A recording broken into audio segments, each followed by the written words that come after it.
the next area that's adjacent to, across the way from this, instead we'll go across the way, is the crawl through caterpillar.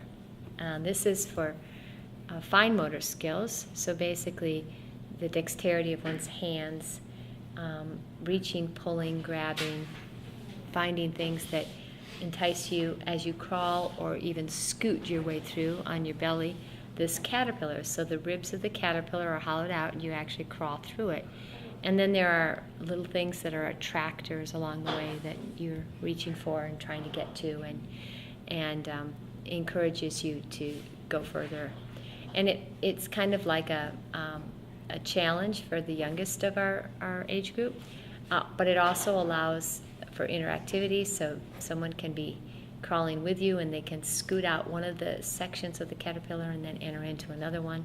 So there's the breakaway spaces in between, really nice, and then there are these movable little chairs at the end of each segment of the caterpillar that are also surfaces there that you can play with things on, and again do puzzles and block building. And it's also dexterity through block building, making things out of stuffed oversized blocks that are soft, but also plastic blocks that are like big Legos, wooden blocks of all different sizes and shapes.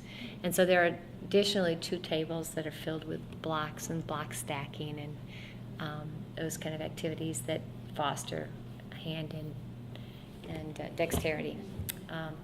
And the caterpillar is brightly colored, and again, it's something too that you feed, if you will, because basically the caterpillar is going through the change to become the butterfly, and in doing that it eats a lot. So kind of start with this idea that you feed it the blocks, but you also feed it other things like fruit that's attached to the ribs.